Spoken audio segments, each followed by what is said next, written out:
अखिलेश यादव की रणनीति और मायावती ने बदला फैसला। आकाश आनंद की वापसी में क्या है सपा की भूमिका? अंदर की बात बाहर आई तो फिर सब चौंक गए। इधर दलितों पर हो रहे अत्याचारों पर सपा चीफ कर रहे हल्ला बोल, उधर भतीजे की वापसी करवाकर मायावती ने चली बड़ी चाल। सियासी जानकार बोले ये यू टर्न बहुत चालाकी भरा है।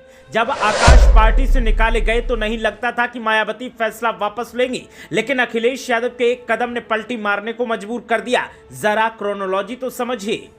उत्तर प्रदेश की सियासत में एक तरफ धमकियों का दौर जारी है और दूसरी तरफ धमकियां देकर पार्टी से निकाले गए भतीजे को माफ करके वापस साथ लेने का दौर भी चल रहा है। और इस सब में समाजवादी पार्टी खूब सुर्खियां बटोर रही है। दलित बनाम राजपूत मामले में सपा ने जहां सत्ताधारियों को छका दिया है, तो वहीं अखिलेश यादव की एक रणनीति ने मायावती को भतीजे आकाश आनंद को फिर से पार्टी में वापस लेने के लिए बाध्य कर दिया। इधर आकाश आनंद ने एक के बाद एक सोशल मीडिया पर पोस्ट कर माफी मांगी और उधर बड़ी आसानी से मायावती ने अपना फैसला पलट दिया। अब इस फैसले को सपा के साथ जोड़ा जा रहा है और इस कनेक्शन से ऐसे ऐसे संकेत निकलकर सामने आ रहे हैं जिन्हें देखने के बाद आप सख्ती में आ जाएंगे। हो सकता है कि आपको यकीन करना मुश्किल हो, तो चलिए फिर इस फैसले की क्रोनोलॉजी आपको भी समझाते हैं। आपको याद ही होगा कि जब आकाश को मायावती ने पार्टी से बाहर किया था तब साफ कर दिया था कि अब माफी नहीं मिलेगी। तो अब आप मौजूदा तस्वीर में देख रहे होंगे कि कैसे अखिलेश यादव बाबा साहेब भीमराव अंबेडकर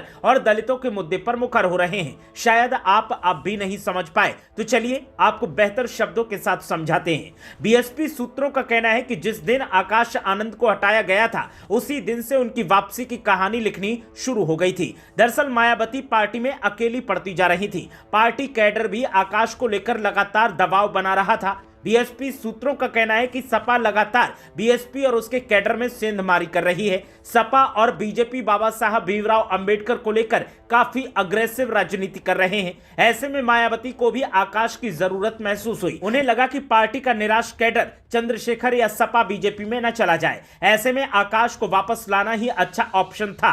बीएसपी सूत्रों का कहना है कि आकाश के जाने के बाद मायावती अकेली पड़ गई थी। सारा काम उनके जिम्मे आ चुका था। संगठन से लेकर विपक्षी दलों को जवाब देना वो सब अकेले ही कर रही थी। वो बीएसपी कैडर की निराशा को भी पढ़ रही थी। ऐसे में यह फैसला ले लिया गया। बीएसपी सूत्रों का कहना है कि आकाश की वापसी पूरी स्क्रिप्ट के तहत हुई है। इसको लेकर परिवार में भी बात हुई, फिर यह फैसला हुआ। पहले आकाश ने माफी मांगी और फिर मायावती ने आकाश को माफ भी कर दिया। बीएसपी सूत्रों का यहां तक कहना है कि अब जल्द ही आकाश को नेशनल कोऑर्डिनेटर का पद भी दे दिया जाएगा।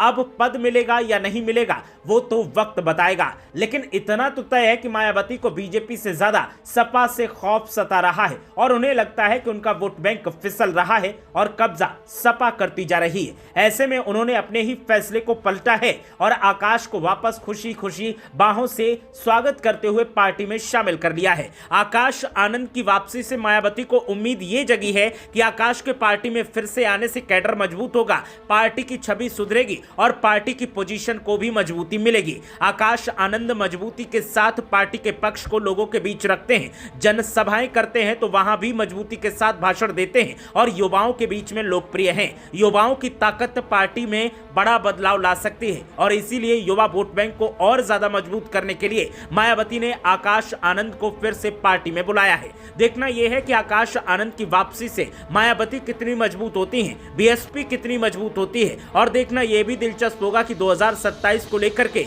जो मायावती ने अपना फैसला पलटा है, क्या यह फैसला उनके लिए फायदे का सौदा साबित होता है? क्या बीएसपी को पुरानी पोजीशन फिर से मिल पाएगी? क्या बीएसपी फिर से उसी स्थिति में पहुंच पाएगी जो स्थिति उसकी 2007 के वक्त हुआ करती थी? मायावती ने जब से 2007 में हार झेली उसके बाद से लगातार बीएसपी झटकों पर झटके झेल रही है और बीएसपी लगातार हाशिए पर पहुंच गई है। अब आकाश आनंद के आने से बीएसपी में एक उम्मीद की किरण जगी है और ये उम्मीद की किरण कितनी कारगर साबित होगी वो आने वाले वक्त में पता चलेगा। Bureau report.